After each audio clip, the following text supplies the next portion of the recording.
Nararanasan na ngayon ang peak ng holiday traffic. Pumapalo na raw po kasi sa 470,000 na sasakyan kada araw ang dumaraan sa EDSA pa lamang.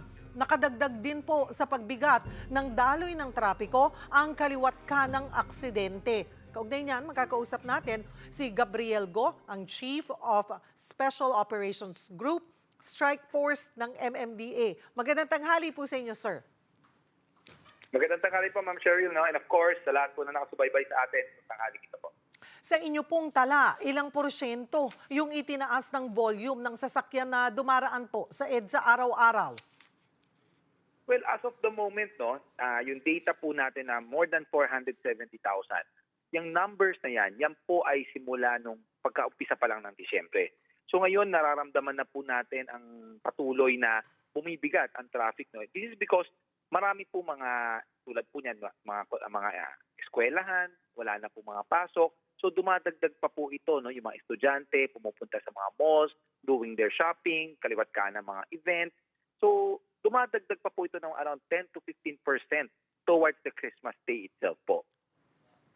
So mahigit kalahating milyon po talaga ang ating nakikita na ngayon na dumadaan sa EDSA.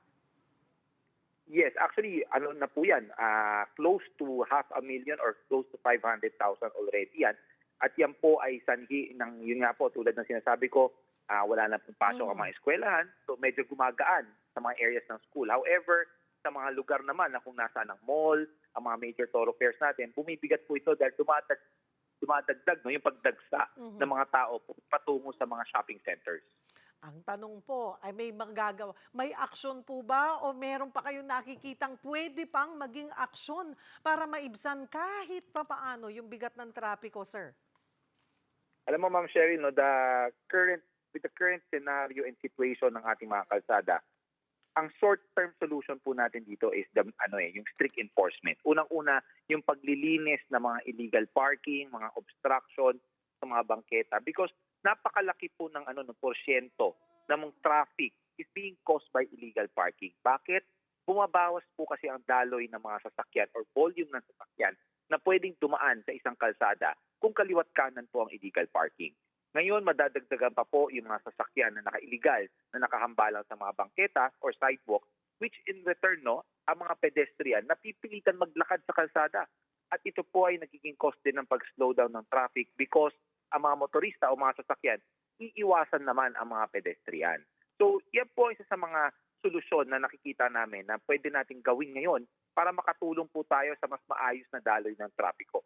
And aside from that, of course, yung traffic management po natin, mas pinalawak po natin ito tulad po ng mga deployment ng ating mga personnel na ngayon po ay makikita niyo sa ating mga kalsada hanggang 12 o'clock na madaling araw. Sila po ay magmamando ng traffic, ima-manage, mag-a-assist po sa mga motorista, and also kung meron po mga blatant na paglabag sa batas, trapiko na nakakahambalang, sila rin po ay i-apprehend. Kaliwat kanan din po yung mga napapaulat na aksidente sa kalsada. Kumusta po ang datos ninyo sa road accidents ngayong Disyembre? Ano po rin yung karaniwang dahilan ng aksidente? Well, unang-una, Ma'am Cheryl, no, pag dumadating po ang Disyembre, as I said, kaliwat kanan ang mga events, mga parties. So, medyo tumataas ang numero ng mga aksidente or traffic accidents natin sa mga lansangan. Because one, it causes yung mga human errors. Human error that is caused by yung ilang mga porsyento, yung pag-inom po ng mga alcoholic beverages o yung mga drunk driving issues po natin. That's why, isa po yan, no, especially during the Christmas season, na talagang dumadagdag po sa mga aksidente sa ating mga major thoroughfares.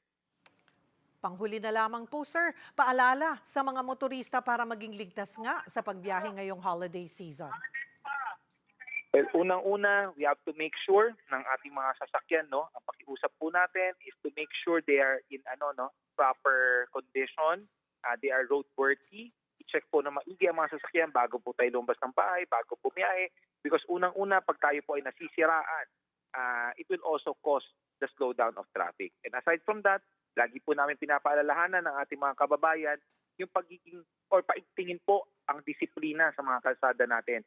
Because unang-una, kung alam naman po natin yung hinihintuan or pinaparadahan natin, ay makakahamba lang po tayo. Huwag na po nating ipilit. It's about time that we become more disciplined, become more sensitive, and para po maging maayos ang ating mga kalagayan sa ating mga lansangan. And also, yung tulad nga po na sinasabi natin, para mabawasan po ang mga aksidente, lalong sa Christmas season, paalala po namin, kung hindi po natin kaya magmaneho, kung tayo po ay galing sa party, huwag na po natin pilitin, planuhin po natin ang araw natin para po sa ngayon, hindi po tayo makadagdag sa aberya and also yung safety po ng bawat isa sa kalsada. Marami pong salamat, Sir Gabriel Go, ang Chief of Special Operations Group Strike Force ng MMDA.